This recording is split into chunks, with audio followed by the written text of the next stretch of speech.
Hello everyone, welcome to BFT Robina's YouTube series. Today we're going to be going over goal setting, why it's important to have a goal, how to create one, and how to work towards it.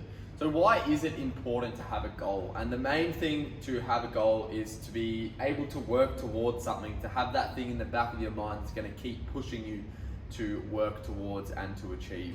Right, it's always going to give you that extra drive and motivation, whether it's in a session, at home, to get that bit of extra sleep, anything like that. Having a goal is always going to help you to give that little bit extra. A couple examples of a goal to create would be maybe one body weight chin up, completing one strict body weight chin up or pull up, something like that. To lose 5 kilos of body fat, pretty common body composition goal there, lose a couple kilos of body fat. And I can give you one more example, to run a marathon. Now, when you do have a goal, you want to make sure that it's something you've been wanting to achieve or something that you think is out of your reach, something that means a lot to you. That's probably the most important factor. If it's just a goal that's plucked out of thin air, it's not really going to push you if you're not willing to go that extra step to achieve it. If it doesn't mean anything to you, it's not going to push you in the gym or outside of the gym, anything like that. When you do have that goal, you need to make a time frame of when you want to achieve it. If it's an open-end goal, say I want to complete a marathon, but you don't select an event to work towards, it's always going to be in the air, and you're not going to stay fully committed and dedicated to it. Alright, so if you want to do a bodyweight chin-up, say you've got 3 months, you give yourself 3 months, right, I want to do a bodyweight chin-up. That's awesome. 3 months, your brain fully understands that in 3 months you need to complete a bodyweight chin-up. With the 5 kilos, same thing. Maybe it's an 8-week period. 8-week challenge is a good example. You want to lose 5 kilos of body fat over 8 weeks, okay? So when you do have that time frame, you need to break it down into smaller parts. If I look at that big end goal, complete a marathon, and I haven't done much running in my life before, it's going to be like, oh my God, I have to run 42 kilometers. That's going to be a big goal to achieve. But if you break that down into smaller increments, if you're training for around 6 months for that marathon, you need to be pretty comfortable to run around 20, 21 kilometers by that halfway mark by 3 months. It's pretty fair to say.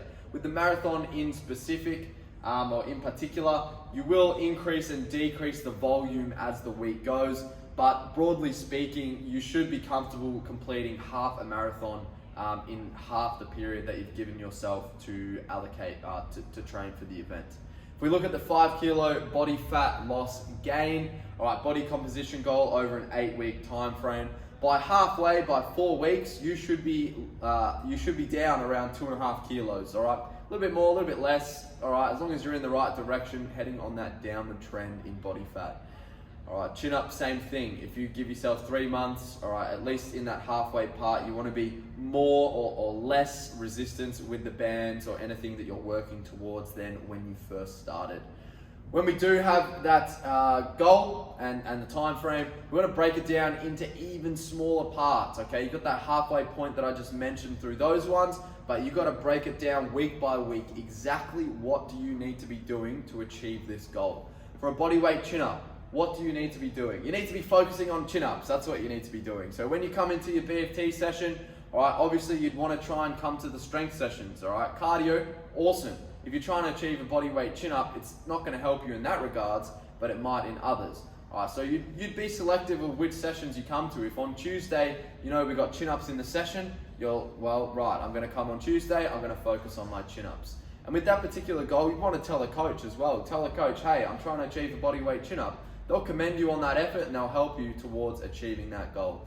With the 5 kilos of body fat, breaking that down week by week would be 2.5 kilos at halfway at the 4-week mark, and then each week you'd want to be losing 0.625 kilos of body fat. When you break it down into 0.625 kilos of body fat a week, it sounds a lot better and it feels a lot better than losing 5 kilos over 2 months. With the marathon increments, what would you be doing week by week? Well, you'd be running a lot, and you'd also be stretching. And when you run a lot of repetition and volume through running, you'd need to be doing anywhere from 2 to 5 running sessions a week, depending on the intensity. But you'd also need to focus on your recovery. When you increase that demand, you also need to increase the amount of recovery and stretching and all that kind of stuff that you're implementing into your training. So that'd be things like jumping on a foam roller, jumping on a myofascial ball, going to a yoga session and doing stretches, things like that. All right. When you got that week-to-week goal, that's awesome. That's pretty much it. All you need to finish off to complete that goal is consistency and daily habits. So consistency. If you're not rocking up to your sessions and you're trying to do chin-ups, all right, well, bad news. You're not going to achieve a bodyweight chin-up if you're not training for bodyweight chin-ups. You're not going to lose body fat if you're having the same eating habits and going out Friday and Saturday night drinking and eating pizzas and burgers, all right?